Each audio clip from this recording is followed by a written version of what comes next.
Good morning and welcome to Market Opening on our collab show between Business Today and India Today TV. Just after 9, time to count down to Market Opening. Let's take a look at what's hot in the corporate and financial world this morning. Core retail inflation in the US dips to a 4-year low, gives Wall Street the push it's been looking for the past 3 months. US stocks jump on hopes of the biggest hurdle being removed for yet another rate cut by the Fed. Asian markets also up after yesterday's sell-off on tech woes. Precious metals again near their record highs with higher possibility of a rate cut in the US. Spot gold near $4,330 an ounce. Silver at $65.50. Platinum and palladium also climb in part due to industrial demand.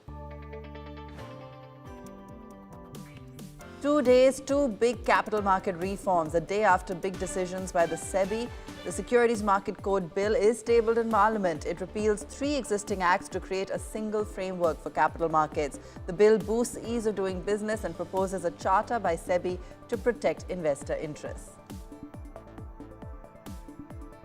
Donald Trump finally prevails on TikTok to sell its US business. Consortium of Oracle, Silver Lake and Abu Dhabi's MGX will own 45% of the Chinese company's subsidiary. Rest of the stake to be held by owner ByteDance and its American affiliates. The new ownership is effective 22nd of January. Reports hint at an ownership overhaul at the Kolkata Knight Riders. The Mehta Group, owned by Juhi Chawla and husband Jay Mehta, is said to be considering part sale of its 45% stake in the IPL team. The other 55% stake is held by actor Shah Rukh Khan's Red Chillies Entertainment.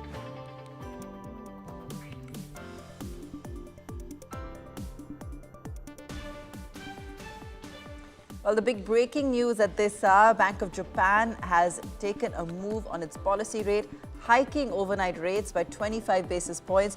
Japan call rates are now at a 30-year high at 0.75%. The Bank of Japan says economy has recovered moderately and will raise rates if economy is on track. So that's good news coming in Japan, with the call rates now at a 30-year high, economy recovering moderately, and seeing a change on rates also coming in from the BoJ. Remember, it was the only central bank that had actually been lagging behind till now. So a little bit of respite there when it comes to what we're seeing in the BoJ.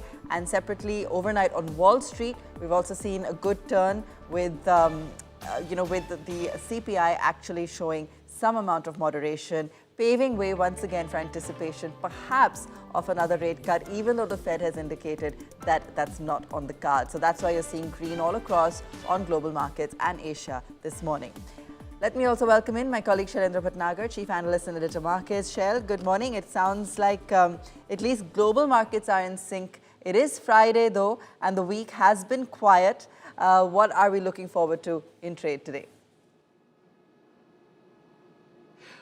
Well, Abha, good morning to you and to everyone who's with us on India Today at this point of time. I'm looking for a better Friday, primarily driven by a lot of positive news coming in on the IT space, and of course, moves continuing on the long side in metals, in particular Jindal Stainless Steel, as also strong moves in the AMC segment. So while gains would be scattered across the market, specific sectors looking good, in particular capital markets, in particular metals, in particular IT, but broadly we are looking for a better day, a green day on Dalal Street today. Abha.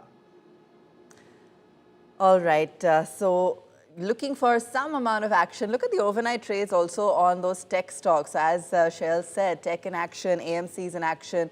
That's really where a large part of the market has been focusing so far. We are also seeing a green uptick in the pre-open. So the Nifty is up about 3/4% already in the pre-open trade, and we're counting down another 5-6 minutes to go till we hit opening as well. So let's take a look at tech and pull that up for you. We've seen overnight moves on Wall Street looking really strong. Accenture in particular also on focus. Q1 results saying that IT stocks and Q1 revenue is up 6% to 18.7 billion year on year for Accenture. They're retaining their FY26 sales forecast. Adjusted earning per share of $3.94, which beat the estimate of 3.72.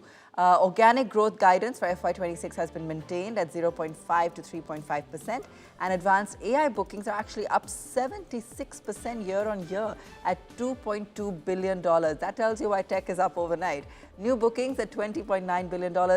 That's huge. And 33 large deals. So let me repeat that for you. We've actually seen advanced AI bookings up 76% year on year at $2.2 billion, and new bookings at $20.9 billion with 33 large deals in the offing. The company will discontinue separate AI metrics disclosure, and advanced AI is now embedded across nearly all client engagements. So that's huge, and it also tells you about the kind of evolution we're seeing when it comes to reporting, the integration of AI and overall strategy, and of course forward-looking guidance also looking extremely strong and on track there with Accenture. And that's why you're seeing those very strong moves overnight on tech in particular, and tech will continue to be in focus in Indian markets as well this morning. Mayuresh Joshi also joining us. Mayuresh, good to have you with us. We're seeing some cheer overnight. I remember we were speaking earlier this week and you said the markets are just too dull, or it was exactly a week ago. Today, do we hope to see some respite on the back of some of these positive global cues? Morning, Ava. Oh, absolutely. And again, let's not forget that our own inflation numbers are very much in line with estimates. And therefore, I think the supportive measures that RBI has done, the expectations as we head into the new year, what budget will offer, and obviously corporate earnings, which have remained very strong and resilient, point to a better second half, are all positive signs. However, I think the market has been languishing for some other related issues. But even technically, Apa, if you look at the market, the PCR is now at 0.58. The VIX has probably come below that 10 mark. And therefore, I think volatility might be extremely low as we end the calendar year. But there is hope and optimism that as we head into Jan, things will be better for the Indian equity markets. All right. We've got a lot of positive outlook coming in this morning. A few brokerage reports too. Let me run you through that as we count down to opening. We've got Macquarie on Lenskart with an outperform target price of 530 there from a Macquarie on Lenskart. Looking very positively on their strong growth track record and looking at market share expansion as well. We've got Nuvama coming in with a view on Steel Authority of India. That's actually a downgrade coming in. And that's interesting because overall, of course, we've been watching a whole host of other names from the metal counter. So not too surprising that a downgrade coming in on this one. Plenty of better options probably out there. Jefferies on Voltas, buy. Let's take a look at the target price, because another one that's constantly on our brokerage list. Target price from Jefferies is 1,635 rupees on a Voltas, and earnings in focus as well over there. Mayuresh, talking about earnings, that looks like it's going to be the next big trigger coming in. Which are the sectors you're going to be focusing in once we start counting down to some of those earnings calls in January? So I think selective NBFCs might be on the radar because numbers have been relatively better off. Selective PSU banks where numbers have been better off. So that's where the financial space is concerned. When it comes to the broader markets, our own sense is consumer discretionary, specifically stocks in the hospitality space, hotels as an example, should continue reporting better numbers. It's a very strong quarter for them. Selectively, FMCG stocks with GST rationalization should continue doing well. You had a few results which were exceptionally good in Q2 as well. A few of the retail apparels manufacturers which are having a local presence should continue doing well. There will be momentum specifically in select metal names, as you've probably seen. And select capital stroke infra stocks might continue doing well because that is where I think the capex leg will kick in as we head into the second half. All right. On the F&O front, we've got some inclusions from the 31st of December. Swiggy, Wari Energies, Bajaj Holdings, Premier Energy. So just marking some of those for you. These will be included in the F&O segment starting from the 31st of December. Counting down now, just about 2 weeks to go, Shell. We are also heading in for opening ticks. Anything you want to mark just as we count down the last few seconds? Well, Abha, Nifty above 25,900 and Nifty Bank above 59,000, ably aided by the 1% uptick on the IT index. We are looking at a strong opening. We are looking at 25,900 being retained by the bulls on the weekly basis. This is the barest minimum to ask. Metals, IT, capital markets, and some part of AMC is doing very well in the market. This is what I'm hoping for. Okay, let's pull up the opening ticks then. Looking at a strong start on the index today. And let's see if we've got that. Yes, well, at least 3/4% and a bit of green, contrary to what we've been seeing otherwise lately. 25,900, clean open start coming in there. Never know, maybe we'll get back towards 26,000 by the end of the day. At this point of time, let's take a look at some of the movers and gainers. IT is really where the strength is coming from. Almost a percent higher on the IT index right now, and looking extremely positive. Advance decline ratio is more or less even Steven. In fact, maybe a touch skewed towards the advances. Nifty Bank is steady. Gainers there. Infy is top of the charts. Bharti is back in action. Adani Enterprises, another one coming in there. Let's take a look at TCS and some of the other tech majors. HCL Tech is up 0.8%, TCS as well. JSW Steel is looking good this morning from the metals packs. That one standing out there. Whole host of names there on the upside. Remember with Bharti and Singtel have amended their existing shareholders agreement. They've approved a final call to raise that 15,700 crore rights issue. So that's on Bharti there. So just marking that for you. And let's pull up a little bit more of the gainers this morning, even from the broader markets, because it is definitely a slightly more cheery market than we have been otherwise seeing. And also, let's take a look at the AMCs and the kind of progression we're looking at there, because we've seen the run-up post, of course, all of SEBI's new norms. There you have it from the Nifty 500, ITI, BLS, Divi's Labs, some of the gainers on your screen. And let's pull up a few more. Max Healthcare, Intellect Design, Tata Elxsi. So some of those healthcare pharma names are standing out. Midcap IT continues to stand out as well. Sterlite Tech, Prism Johnson, a few other names there. And we'll pull up some of those AMCs for you as well. Shell, what are you tracking? Well, a century on the Nifty in the start of the trade. This is looking really good, and it's driven primarily by the IT space, which we've been bullish for the last 3-4 days. So look at Infosys, 1.3% higher in strength, 17 points added to the Nifty. Reliance, which is the heaviest weighted counter, that is looking very good. And of course, TCS bringing it up 0.5% higher. What's pulling down the Nifty? None of them worry me except for ICICI Bank, which is flat, so nothing to be worried about. Advance decline is super good, 1,500 shares versus 700. It's an easy 2:1. A nice deep shade of green on the Lal Street. All 19 indices in the green, and taking it away is the IT space. Just let me mark one record high, Ashok Leyland. Abha. Okay. Talking about some of the steel stocks as well, remember the government has imposed an anti-dumping duty on imports of cold rolled and non-oriented electrical steel from China. And that could also be because we have been seeing excess supply on that front. So that's the latest coming in on steel. But let's also pull up a Hindustan Zinc or a Vedanta, Nalco, because that's really where all the action has been of late on the back of those spiraling silver prices, copper prices, and so forth. Today, taking a little bit of a breather on a Hind Zinc at this point of time. Mayuresh, let me get some top picks from you as the markets have opened and they're looking pretty good today. I think a couple of stocks which are on our radar. One is APL Apollo Tubes. Our own sense is that the structural steel applications should improve drastically over the next few quarters and years. The kind of capacities that AP Apollo has, 4.5 million tons, they're expanding it to 6.3, 6.5 exit FY27, clearly gives it a leadership position. And therefore, I think expectations of a significant improvement in reported EBITDA per ton is something to be watched out for. The second aspect, Shell just mentioned Ashok Leyland. Commercial vehicles are expected to do very well in terms of data points that have come so far, and expectations of data points continue to remaining strong and robust. As a proxy, tire makers might actually do well. Input costs, specifically crude derivatives, with crude prices going down, have remained very, very stable, creating that resilience in terms of EBITDA margin performance. And the kind of mix that JK Tire, as an example, has, or Apollo Tires has, specifically skewed towards replacement and a large part coming through truck and bus radials, along with the replacement market having a lion's share, would mean better realization and better margins. So I think CV doing well. Tires supporting the CV ecosystem might start coming back with a bang as far as earnings are concerned. Okay, so looking at tires, looking at CVs, and that's an interesting pocket there.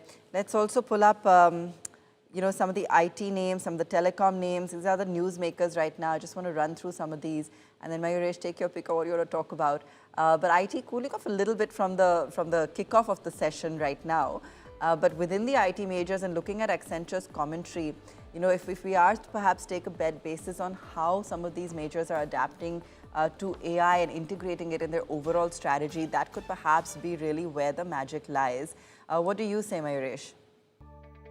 No, more or less in line with estimates, Sabha. But again, I think you're probably heading into a seasonally weak quarter with furloughs, Christmas holidays, Q4, where a large part of the discretionary spending will get decided. And therefore, I think my own sense is looking at commentaries, looking at the innovations that specifically large cap IT players will need to bring about their business models as far as AI is concerned, upskilling of their employees. The commentaries have remained stable so far. And the business would continue, but it would not compound, in my opinion, at least over the next 2 quarters. Putting this entire perspective in context, I think mid-cap IT companies have delivered better commentaries, though valuations remain expensive compared to large cap. I think that is where the momentum and growth might continue, in my opinion. Okay. Good call there, Mayuresh. Okay, let's also pull up Bharti again. Remember, I mentioned that Bharti has approved the final call to raise the 15,700 crores via rights issue. Now, they've actually issued a call of 401 rupees 0.25 paise on the partly paid shares. And the effective record date is 6th of February. The call payment period is 2nd to 16th of March. So that's on Bharti Airtel for you. And, of late, Mayuresh, we've of course seen, Bharti in the news for several reasons, tweaking its strategy, looking at further market share, and, strengthening strategy, looking at market share, a lot of fundraising activities going on and so forth. What's your view on a Bharti right now? I mean, I know that some would prefer to take the Jio play via Reliance, but does Bharti still seem like a strong bet for you at these levels?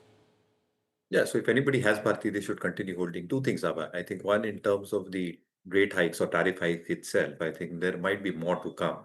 And that is going to be extremely supportive, both in terms of cash flows as well as deleveraging of the balance sheet. The second element in terms of telecom as a space itself is subscriber market share and revenue market share. So on both these parameters, Bharti along with Jio have maintained their leadership stance. And obviously, I think if you look at the four-player industry, Vodafone Idea is restricted to certain circles. BSNL is restricted to certain rural areas itself. And therefore, I think the SMS and the RMS share would continue. As far as its African operations are concerned, I think there is a stable showing out there as well. And therefore, as all these things move in perspective over the next few quarters, and as deleveraging probably happens, because a large part of the capex has been embedded onto the balance sheet and has started getting recognized on the P&L as well. I think that should start creating better numbers going forward as well. So I think anybody holding Bharti, I think should continue holding. I think it's a direct play to the telecom space. In fact, the Airtel partly paid stock is up about 10% right now on the back of this news. Remember the dates? The effective record date is 6th Feb and the call payment period is from the 2nd to the 16th of March next year. So keep an eye on Bharti. Clearly, lots going on there. Okay, let me also pull up Meesho for you because Meesho has, in fact, it doubled from its IPO price. And we saw this phenomenal move on this listing. And it's a very recent listing, as you know. Today, some profit booking setting in. It's now down 4.5%. And I dread to come to you, Shell, because I know how cynical you are about these new age listings. But you did say to watch out. Yeah, Abha, I'll just tell you the level of losses in Meesho.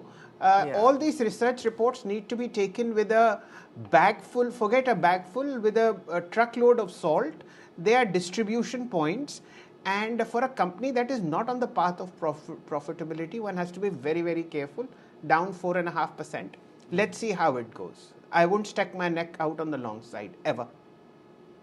Okay, a quick call. Mayuresh on Max Healthcare, they're looking to invest about 1,000 crore in a Pune hospital, and the stock is up on that. It's not purely just one expansion. Of course, this seems like quite a heavy plan there, capital heavy plan there. But overall, also, I think healthcare has been in focus, and Max, as one of the key players, has been, of course, strengthening its expansion plan and its offerings. So, what would be your view on a Max Healthcare at this point, or would you prefer something else within the healthcare bank? No, no, remain, anybody holding should continue holding. I think what they've got in terms of a strategic expansion is both brownfield and greenfield. Obviously, I think the brownfield expansion adds incrementally in terms of payback times and the incremental ROCs as well.